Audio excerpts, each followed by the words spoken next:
வணக்கம் தோழர்களே. கடந்த 2 பகுதிகளாக குர்ஆனை மனனம் செய்த ஒரு ஹாஃபிஸ் கூட நம்ம பேசிட்டு இருந்தோம். அதோடைய தொடர்ச்சி 3ஆம் பாகத்தை கேளுங்க.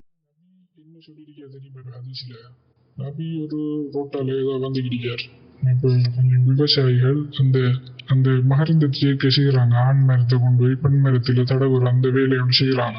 அப்ப நபி சொல்றார், நீங்க ஏன் இதை செய்யறீங்கன்னு கேட்காரு. அப்ப அவங்க சொல்றாங்க, இது இந்த ஹதீஸ் சஹீஹ் முஸ்லீம்ல வருது. அப்ப அவங்க சொல்றாங்க, இது இப்படி செஞ்சா தான் இது விளைச்சல் தரும், அது விளைச்சல் தரும். சும்மாவும் நடக்கும், அது காத்திலேயோ இந்த பூச்சிகள் மூலமாவோ நடக்கும் அந்த மகரந்தம். ஆனா அவங்க அப்படி செய்யறது, இப்போ ஒரு விவசாயம் அப்படி செய்யக்கூட விளைச்சல் கூட்டுறதுக்காக இப்படி செய்யணும். அப்ப அவங்க அந்த அரபியல் சொல்ற சஹாபாக்கள் சொல்றாங்க, இப்படி செஞ்சது அதிக விளைச்சல் தரும், அதுக்காக அதை செய்யறாங்க. அப்ப நபி சொல்றது தெரியுமா? நபி சொல்ற, அப்படி நீங்க செய்ய தேவையில்லை, அது நீங்க செய்யாம விட்டாலே அது வருமா? அவர் என்ன நோக்கத்துல சொல்றாரு, எல்லாம் அல்லாட நாட்டம், அல்லாட நாட்டம் எடுத்தாலே இல்ல. அப்ப நீங்க எப்படி எல்லாம் செய்ய தேவையில்லை.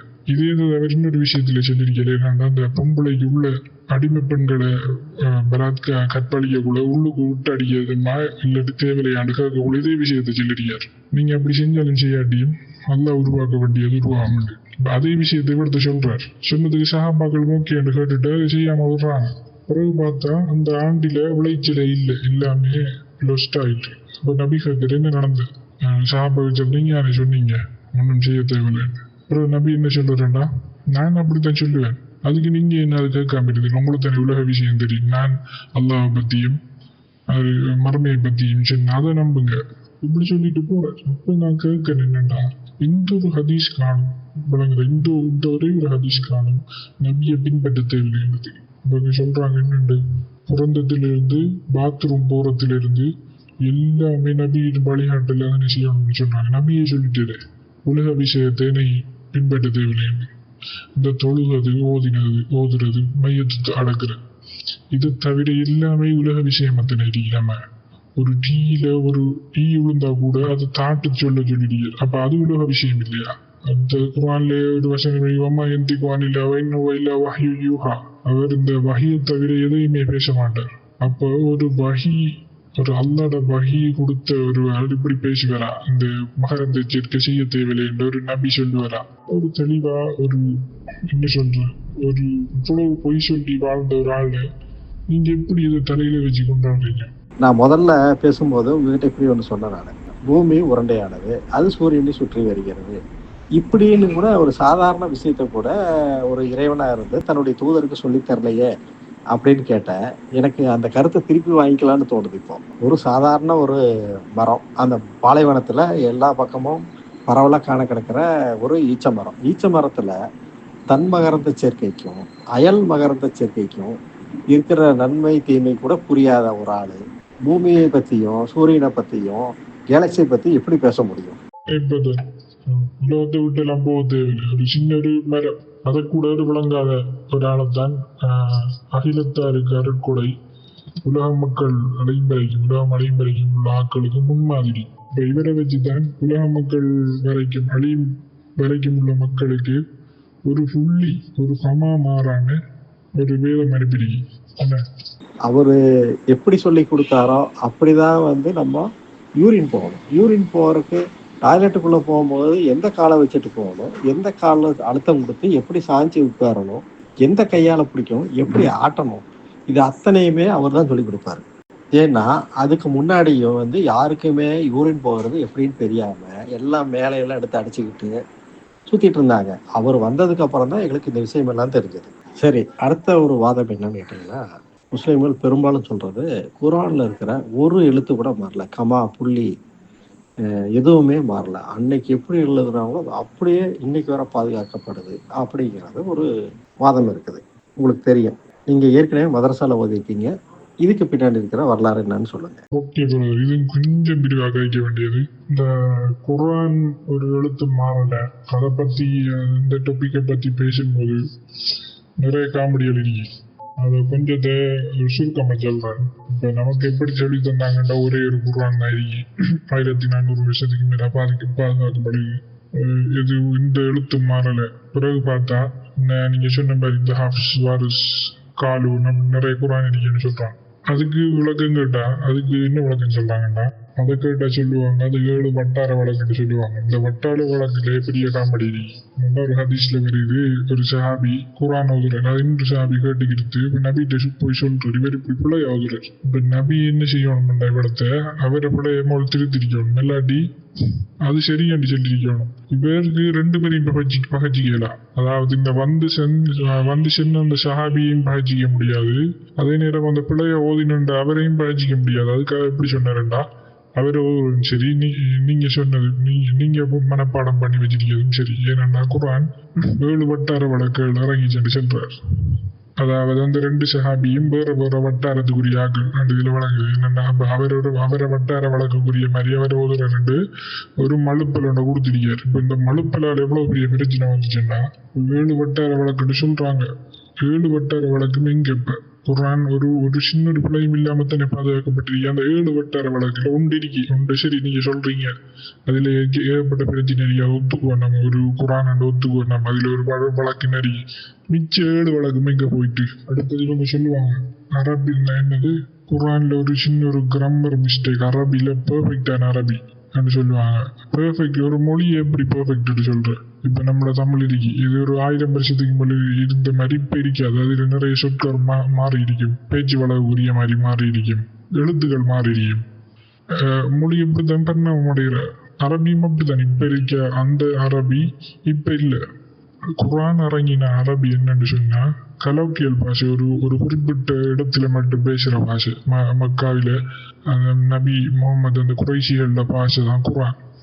அதாலதான் அந்த வேற ஆக்கள் அதை ஓதக்குள்ள அவங்களோட வட்டார வழக்கில் ஓதுவாங்க. அதைத்தான் நபி என்ன சொன்னா சமாளிச்சு. இப்ப எனக்கு இப்ப இன்னொரு கேள்வி வருதுன்னா, ஓகே அல்லாஹ் பார்த்து குர்ஆன் இறக்கிருக்கார். எப்படின்னா இந்த வட்டார வழக்கு உதாரணத்துக்கு நம்ம தமிழ்ல உதாரணம் சொல்றோம்டா, இப்ப தமிழ்நாட்டுல இருக்க மதுரையில இருக்கிறவங்களுக்கு உரிய மாதிரி குர்ஆன் இறங்கிருக்கு, சென்னையில இருக்கிறவங்களுக்கு அவங்களோட பாஷைக்கு ஏற்ற மாதிரி குர்ஆன் இறங்கிருக்கு. அது மாதிரி ஒவ்வொரு இடத்தையும் ஒவ்வொருக்கு அவங்களோட தமிழுக்கு ஏற்ற மாதிரி, இலங்கை தமிழுக்கு ஏற்ற மாதிரி இறங்கிருக்கு. இப்ப அப்படி இறக்கினா ஓகே ஒத்துக்கலாம், சரி ஒவ்வொரு ஆக்களை பார்த்து இருக்கிறார். அல்லாஹ் எல்லாருக்கும் விளங்குற மாதிரி பார்த்து குர்ஆன் இறக்கிருக்கார். அப்ப இன்னொருவன் ஹிந்தி பேசுறவனுக்கு அந்த குர்ஆன் அவன் மொழிபெயர்த்து தடுக்க வேண்டியிருக்கேன் வச்சா இது எந்த விதத்தில் நியாயம்? ஒரு குர்ஆன் இறக்கி அதை அந்த வட்டார வழக்கு மக்களுக்கு சில வித்தியாசம் தானே வழங்கும். அவங்களையே மொழிபெயர்த்து எடுத்தது அது ஈஸியா இருக்குமே, அதுக்கே ஒவ்வொரு வட்டார வழக்கு முறைக்கு இன்னும் குழப்பம். அப்ப அந்த பாஷையை தெரியாதவங்க என்ன செய்வாங்க? இதெல்லாம் என்னத்தை குறிக்குதுண்டா, குர்ஆன்ன்றது வந்தது அரபிகளுக்கு மட்டும், அதாவது அரபிகளை ஏமாத்துறதுக்கு நபி உருவாக்கினது. பிறகு பார்த்தார் கொஞ்சம் அடுத்தவர்களை பிடிக்கணும்ன்றதுக்காக உலக மக்களுக்கு சேர்த்து விட்டார். குர்ஆனை நாமே இறக்கணும், நாமே பாதுகாப்போம் அப்படின்னு கேரண்டி கொடுத்த புக்கோட கதையே எப்படி இருந்ததுன்னா மற்றதெல்லாம் எப்படி இருக்கும்? இல்லை குர்ஆனை பாதுகாத்த கதையே இவ்வளவு மோசமா இருக்கு அப்படின்னா அதுக்கு மேல இருக்குது அதுக்குள்ள சொல்ற விளக்கங்கள் ஒவ்வொருத்தருக்கும் ஒவ்வொரு விதமா புரியுது. ஷியாக்களுக்கு ஒரு மாதிரி புரியுது, சுன்னிகளுக்கு ஒரு மாதிரி புரியுது. இதெல்லாம் இல்லாம இப்ப புதுசா வந்த காதியானிகளுக்கு வேற விதமா புரியுது, அப்புறம் சப்மிட்டர்ஸ் குரூப்புக்கு அதுக்கு வேற மாதிரி புரியுது. இது எத்தனை விதமா தான் புரியுது. பேசிக்கிட்டு இருக்கும்போது சொன்னேன், இப்ப ஹதீஸ்ல ஷியாக்கள் நிறைய ஹதீஸை பத்தி ஒரு முடிவுக்கு வந்த என்னண்டா, அப்ப ஹதீஸ் எடுக்கல போல, ஹதீஸ்ல எவ்வளவு பேஜ் இருக்கா, அப்ப குர்ஆனை மட்டும் தான் எடுக்கணும் போல சொல்றான். அட்லீஸ்ட் அந்த இடத்துக்காவது வந்தா புரியுதா? பிறகு நான் சொன்னேன், இந்த ஹதீஸ்லயும் ஷியா கொண்டு ஒரு ஹதீஸ் தொகுப்பிருக்கி, சுன்னி கொண்டிருக்கி. இப்ப நீங்க இதுதான் சரி என்று நீங்க எப்படி எடுத்துக்கிட்டீங்கன்னு சொன்னா யோசிக்க. அவ சொல்ற என்னண்டா, சொர்க்கத்துக்கு போறது முக்கியம் இல்லை, நமக்கு நரகம் கிடைக்கப்படாது, ஒருவேளை மௌத்தானதுக்கு பிறகு இதெல்லாம் உண்மையா இருந்தா நம்ம இப்படியே நான் பேசுறதுக்கு நம்ம நரகத்துக்கு தானே போவோம்னு சொல்றான். அப்ப நான் கேட்டேன், ஒருவேளை நம்மளோட சுன்னி முஸ்லிம்கள் பிள்ளையா இருந்து ஷியா தான் சரியாண்டா, அவங்களோட பார்வையில் அவங்களோட சரியாண்டா, இப்ப நாம நரகத்தனை எப்படி போறோம், என்ன ஓதினாலும் தொழுதாலும் அப்படி சொன்னேன். வேற நான் கிறிஸ்டியானிட்டி அதை பத்தியெல்லாம் நான் உதாரணம் சொல்லல, நான் இந்த சுன்னி ஷியாவை தான் சொன்னா எதுவும் ஆன்சர் இல்லை. மேல சொன்ன குரூப்புகள் மட்டும் இல்லாம வேற சில குரூப்புகளும் உண்டு. இந்த குரானிஸ்டுகளில் 2-3 டைப் இருக்குது. அந்த கேரளாவில் பார்த்தா சேகனூர் மௌலின்னு ஒரு ஆள் இருந்தார், அந்த ஆளுக்கு ஒரு குரூப் இருக்குது. இன்னொரு குரூப் இருக்குது, குரான் ஒரு பகுத்தறிவு புக்கு, அல்லாஹ்னா அறிவியல் அப்படின்னு விளக்கம் கொடுக்குற இன்னொரு குரூப் இருக்குது. கேள்விப்பட்டிருக்கேன். அவர் அந்த குரான் 3 நிறைய சொன்னார். குரான்ல வட்டி எடுக்கலாம், வட்டி எடுக்கிறது கூடாது, இல்லை எடுக்கலாம். அடுத்தது தொழுக 3 நேரம் 5 நேரம் எல்லாம் தொழுக கஷ்டப்பட தேவையில்லை. இப்படி சில அது நல்ல விஷயம் தான் அவர் சொன்னது. என்னடா இதை கொஞ்சம் ஒரு முன்னோட்டத்துக்கு கொண்டு போகும். ஆனா அவரையும் கொலை செஞ்சு விட்டாங்க. ஜிஏ பர்வேஸ் அப்படின்ட்டு ஒரு பாகிஸ்தானி இருக்காரு. அவரோட பேர்ல இன்னொரு குரூப் இருக்கு. அந்த குரூப் வந்து நிறைய செப்பரேட் ஆயிருக்குது. அதுல இருந்து ஒரு குரூப் என்ன சொல்லுதுன்னா அல்லாஹ்னா அறிவியல், அறிவு அப்படின்னு சொல்லுது. இப்படி நிறைய இருக்குது. இதுல எந்த குரூப் தான் சொர்க்கத்துக்கு போகும்? இந்த குரூப்ல எப்படின்னா நோம்பு, தொழுகை, ஜக்காத்து, ஹஜ்ஜி இதெல்லாம் எதுவுமே கிடையாது. சும்மா அந்த புக்கை படிச்சுட்டு நல்லா இருக்கு இந்த புக்கு அப்படின்னு எடுத்து வச்சிட வேண்டியது, அவ்வளவுதான். அதுக்கப்புறம் ஒன்றும் செய்ய வேண்டியதெல்லாம் ஒன்றும் கிடையாது.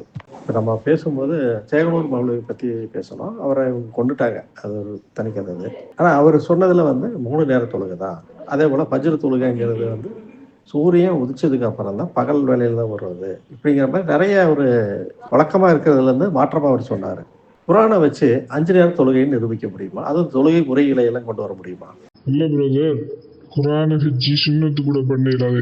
அவங்க சொல்லுவாங்க குரான் மட்டுமே போதும் அப்படி சொல்றாங்களுக்கு. சுண்ணத்தே பண்ண இல்லாது. குரான்ல சுண்ணத்துல முக்கியமான விஷயம் எதுவுமே குரான்ல இல்லையே. ஒரு ஆள் நின்று வந்து நான் இதை பத்தி நிறைய பேர்கிட்ட பேசுறேன். அப்ப பேசக்குள்ள சொன்னாரு, அப்ப குரான்ல ஒட்டு பிள்ளையாளு கண்டுபிடிக்க முடியாம தெரியாது. ஒரு வசனத்தையாவது அல்ல அதுல சவால் கொடுக்கானே, இதை போல ஒன்றும் உண்டாருங்க. அப்ப நான் கேட்டேன், இல்லாட்டி ஒரு முஸ்லீம் இல்லாத ஆள் இல்ல, நீங்க இதை போல ஒரு வசனத்தை கொண்டு வந்தா இதை யாரு தீர்ப்பளிக்குது, யாரு ஜட்ஜ் பண்ற? இப்ப நான் ஒரு வசனத்தை கொண்டாடுறேன், அத ஒரு முஸ்லீம் பார்வையில இல்ல குரான் தான் சரி என்று சொல்லுவார். அதே நேரம் ஒரு குரானுக்கு எதிரடிக்கால் இல்லாட்டி ஒரு முஸ்லீம் இல்லாத ஆள் இல்ல, நீங்க கொண்டு வந்த கொஞ்சம் பரவாயில்லை போலதான் இருக்கேன்னு சொல்லுவார். இப்ப குரான்ல ஒரு வசனத்தையாவது இதே போல கொண்டாடுங்கள். குரான்ல ஒரு வசனம் இருக்கி, சனீம் என்ற ஒரு வசனம், தொல்லையும் பார்த்து அழிய சனீம், அந்த ஒருவனுக்கு ஏசிரி நம்மள தமிழ்ல சொல்ல போனா தேனாமான இல்லாட்டி வேணாமானே அந்த மாதிரி. அப்ப இதையும் கூட ஒரு வசனத்தை கொண்டு வரேன்னு சொன்னா, அப்ப இன்னும் ஒரு நல்ல ஒரு கெட்ட வார்த்தை பேர்ட்ஸ் கொண்டாடுவா என்று சொல்றாங்க. ஆனா இது அவர்கிட்ட கேட்டேன். அப்ப அவர் அப்படி இருக்காண்டு அந்த குரானிஸ்ட் இருக்காங்க, தெரிஞ்சும் இருக்காங்க. அவங்க சொல்றாங்க என்னன்னா குரானை வச்சு எல்லாம் ஹதீஸும் தேவையில்லை, ஒன்றும் தேவையில்லை. ஆமா, நீங்க குறிப்பிட்டது போலவே தான். மூமின்கிட்ட நீங்க எந்த கேள்வி கேளுங்க, சிம்பிளா இந்த சவாலை தூக்கிட்டு வருவாங்க. குரான் சவால் விட்டு 1400 வருஷம் ஆகுது, இன்னும் அது மாதிரி ஒரு குரான் வசனம் கூட கொண்டு வர முடியல அப்படிம்பாங்க. அப்படி இல்லைன்னா இதுல வந்து ஏதாவது முரண்பாடு கண்டுபிடிச்சிங்களா அப்படின்னு வருவாங்க. இதுல இருக்கிறது எல்லாமே முரண்பாடு தான். அது மண்டையில ஏறாது உங்களுக்கு. நீங்க கேட்குற மாதிரி தான் நாங்களும் பதிலுக்கு அந்த கேள்வி கேட்போம். நாங்கள் இப்போ ஒரு குரான் வசனம் கொண்டு வந்தா அதை ஜட்ஜ் பண்ண போறது யாரு ஜட்ஜின்னு சொல்லுங்க, இல்ல சவால் விட்டாலும் நேரில் வர சொல்லுங்க, நீங்க எதுக்கு நடுவில் என்ன பேசிட்டு இருக்கீங்க அப்படின்னு நாங்க கேள்விகளை கேட்போம். சரி, நம்ம அடுத்த கேள்விக்கு போவோம். இப்போ நீங்க உங்களுக்கு குழந்தைகள் இருக்கிறதா நீங்க குறிப்பிட்டிருந்தீங்க. உங்க குழந்தைகளுக்கு எந்த அளவுக்கு மத கல்விகளை நீங்க கொடுத்துருக்கீங்க, அல்லது இந்த பகுத்தறிவு சிந்தனைகளை அல்லது கடவுள் மறுப்பு இந்த மாதிரி விஷயங்களை எந்த அளவுக்கு நீங்க கொடுத்துருக்கீங்க? இப்பதான் 3 வயசு, அதால இன்னும் அந்த இதை பத்தி இல்லை. ஆனா பேசிக்கா ஃபேமிலியாலேயே இனி எல்லாம் டீச் பண்ணிட்டாங்க, என்னது நம்பிக்கையை ஊட்டிட்டாங்க. ஆனா அந்த அளவு இல்லை. நான் அந்த அளவு இது பிடிக்காம கொஞ்சம் பிடிக்காம நான் என்ன சொல்லியிருக்கேன்னா, வைஃப்கிட்ட பேசக்கூடாது. நான் சொன்னேன், நோம்பு பிடிக்கணும், நீங்க எத்தனை வயசுல நோம்பு பிடிக்க விடுவீன்னு கேட்டேன். அப்போ சொன்னா ஒரு 7-8 வயசுல கொண்டு எல்லாத்தையும் பிடிக்காம கொஞ்சம் பிடிக்காம. நான் சொன்னேன், இல்ல அவனுக்கு வயசு வரட்டும், வயசு வந்தா கழுத்தடை இஸ்லாம் வயசு வரட்டும், விரும்பினா அவன் புத்திக்கு ஏற்பட்ட அவன் பிடிக்கட்டும் நான் சொல்லிடுவேன். தடை நான் விதிக்க, அதாவது நீ குரான் படிக்கப்படா, நான் அதை சொல்லவே இல்லை. படி, ஏன்னா சமூகத்துக்குள்ள வாழணும், ஆகவே குரானை படி, ஹதீஸை படி, பிரச்சனை இல்லை. ஆனா அதை விரும்பி படிக்கணும். நீங்க விரும்பி படிச்சுட்டு அதை திணிக்க கூடாது. அவர் விரும்பி படிக்கட்டும். அவர் ஹாபிஸாக இருந்தாலும் ஆகட்டும், எனக்கு எந்த ஒரு ஆட்சேபனையும் இல்லை. அவருக்கு விரும்பினா ஆகட்டும், இதை நான் வீட்டுல சொல்லியிருக்கேன். அவனுக்கு விரும்பினா அவன் எந்த மதத்தை நான் பின்பற்றட்டும், அவனுக்கு பிரச்சனையே இல்லை. நீங்க திணிக்கப்படா. ஆனா நான் எந்த சில கொஸ்டின்கள் சில கேள்வியெல்லாம் கேட்பேன். அருமையா சொன்னீங்க. இதுதான் ஒரு பகுத்தறிவுவாதிக்கும் மதவாதிக்கும் இருக்கிற அடிப்படை வித்தியாசம். இறைமறுப்பு, இந்த பகுத்தறிவுவாதம், இந்த மாதிரி விஷயங்கள் வந்து அவங்களுக்கு உள்ளிருந்து வரணும். அதுக்கான கேள்விகளை வந்து நம்ம முன்வைக்கலாம். ஆனால் இந்த மதம் மாதிரி இந்த ஸ்பூன் ஃபீடிங் எல்லாம் பண்ணிட்டு இருக்கிறது வந்து சாத்தியமில்லாத விஷயம். அதே போல் ஒருத்தன் இறை மறுப்பாளனாவோ இல்லை பகுத்தறிவுவாதியோ போலியாக வேஷம் போட முடியாது. அப்படியே போட்டாலும் அது நீடிக்காது, வெளியே தெரிஞ்சிடும். அது அந்த அளவுக்கு அது ரொம்ப கிரிட்டிக்கலான விஷயம். இந்த மதவாதிகள் என்ன நினைக்கிறாங்க அப்படின்னா, இறை மறுப்பு நாத்தியம் பேசுறது சுலபமானது நினைக்கிறாங்க. அவங்களுக்கு தெரிஞ்சது என்னன்னா, ஒரு சுண்ணத்து பண்ணிட்டு ஒரு களிமா சொல்லி முஸ்லீம் ஆகிற மாதிரியோ, அல்லது ஒரு சர்ச்சுக்கு போய் ஞானஸ்தானம் எடுத்துட்டு ஒரு சிலுவை கழுத்தில் போட்டால் கிறிஸ்டின் ஆகிற மாதிரியோ, இல்லை கோயிலுக்கு போய் சாமியை கும்பிட்டு போட்டு வச்சுட்டு வந்த மாதிரியோ நினச்சிக்கிறாங்க அவங்க. நாத்திகங்கிறது அப்படி இல்லை, கற்று தேர்ந்து அவங்களுக்கு உள்ளுக்குள்ள இருந்து அது உதயமாகணும். அதெல்லாம் உங்களுக்கு சொன்னாலும் புரியாது. எதுக்காக இதை சொல்கிறேன் அப்படின்னா, இப்போ நம்மளுடைய குழந்தைகளுக்கு வந்து நாத்திகத்தை நம்ம வந்து ஸ்பூன் ஃபீடிங் பண்ணுறதில்ல, அவங்கள வந்து கேள்வி கேட்க பழக்கிறோம். எதையும் ஏன், எதுக்கு, எப்படிங்கிற மாதிரி கேள்விகளை கேட்கறதுக்கு அவங்களுடைய சிந்தனை தூண்டி விடுறோம். மீதி வந்து அவங்களுக்குள்ள இருந்து அது உதயமாகி வரணும். நீங்கள் பேசும்போது பணி நிமித்தமாக இருந்த இடத்துல மலையாளம் கற்க நேர்ந்தது, அதனால எனக்கு மலையாளம் தெரியும் அப்படிங்கிற மாதிரி குறிப்பிட்டிருந்தீங்க. ஜப்பார் மாஸ்டரோட வீடியோ, மலையாளத்தில் இருக்கிற நிறைய வீடியோ எல்லாம் நீங்கள் பார்க்குறதா சொல்லியிருந்தீங்க. அப்போ உங்களுக்கு ஒரு முக்கியமான விஷயம் ஒன்று தெரிஞ்சிருக்கும். அங்கே கேரளாவில் ஐயூப்னு ஒருத்தர் இருந்தார். ஐயூப் மௌலவி அப்படின்னு அவர் சொல்லுவாங்க. அவர் பார்த்தீங்கன்னா திடீர்னு இப்போ திரும்ப இஸ்லாமுக்கு போயிட்டார். அதை பற்றி உங்களுடைய கருத்து என்ன? ஒருவேளை இப்போ நம்ம அந்த ஹதீஸ், குர்ஆன் இதே புக்கு தான் இருக்குது, இதை படிச்சுட்டே வந்து உங்களால் திரும்பவும் இஸ்லாமுக்கு போக முடியுமா? நான் அந்த பார்த்தேன், அந்த ஐயூப் அவர் வந்து ஜப்பார் மாசோடான பிரச்சாரம் எல்லாம் பண்ணிக்கிட்டு இருந்தவர். பிறகு திரும்ப இஸ்லாத்துக்கு போயிட்டு ராமண்டு.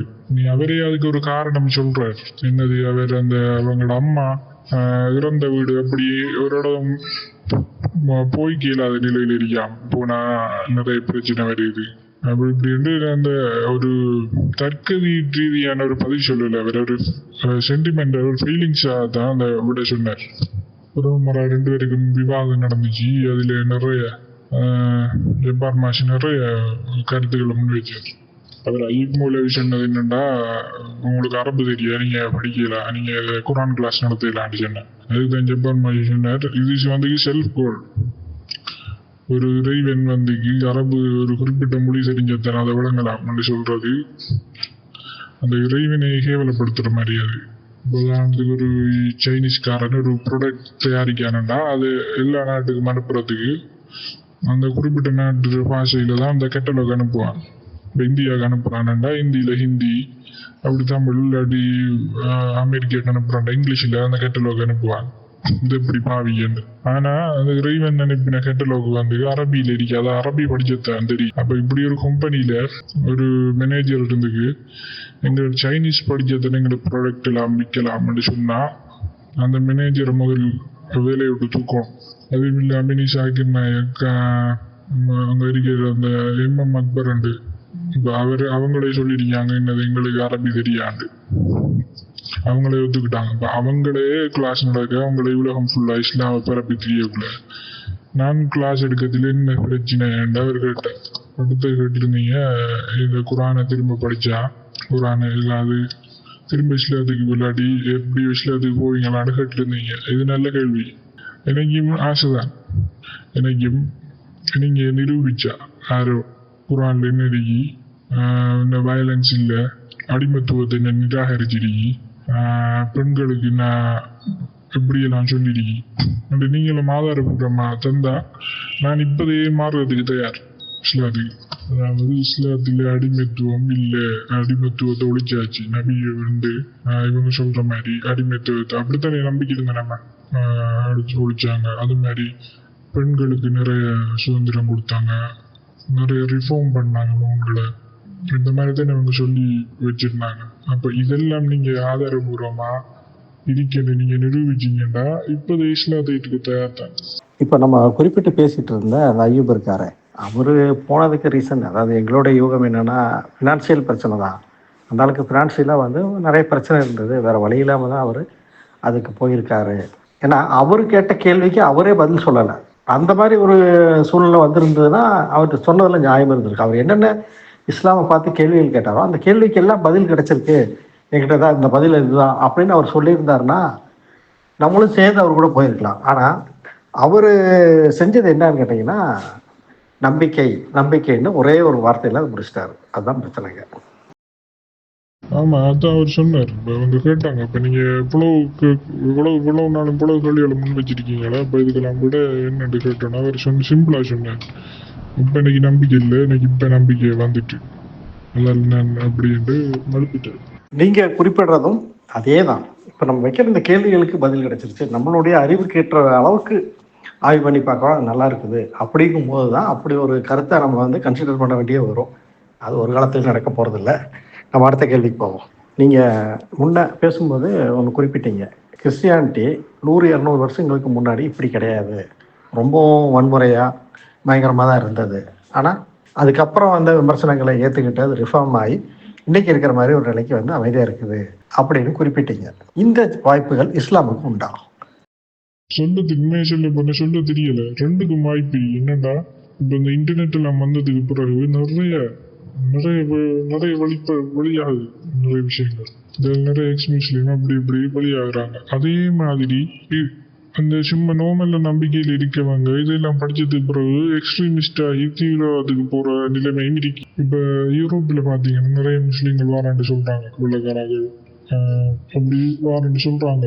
ஆனா இன்னொரு டேட்டா சொல்லுது என்னன்னா, அவங்க வந்து ஒரு 6 மாசம் 7 மாசம் தான் இருக்காங்க, அப்புறம் அவங்க அதை விட்டு போய்த்துறாங்க.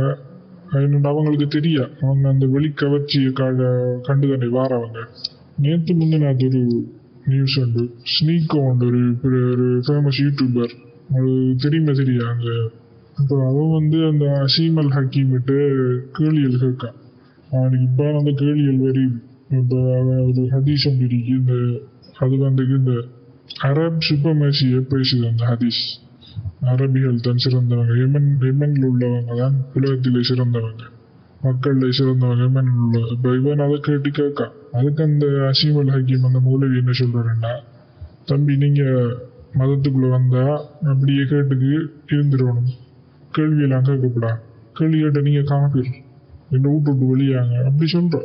அப்ப இப்படியெல்லாம் விஷயங்கள் போக்குள்ள என்ன புரியுதுன்னா, நிறைய பேர் இஸ்லாத்துக்கு வராங்க, ஆனா வந்தவங்க நிறைய கொஷின் வருது அவங்களுக்கு. வந்ததுக்கு பிறகுதான் அவங்க உண்மையான இஸ்லாத்தை அவங்க விளங்குறாங்க.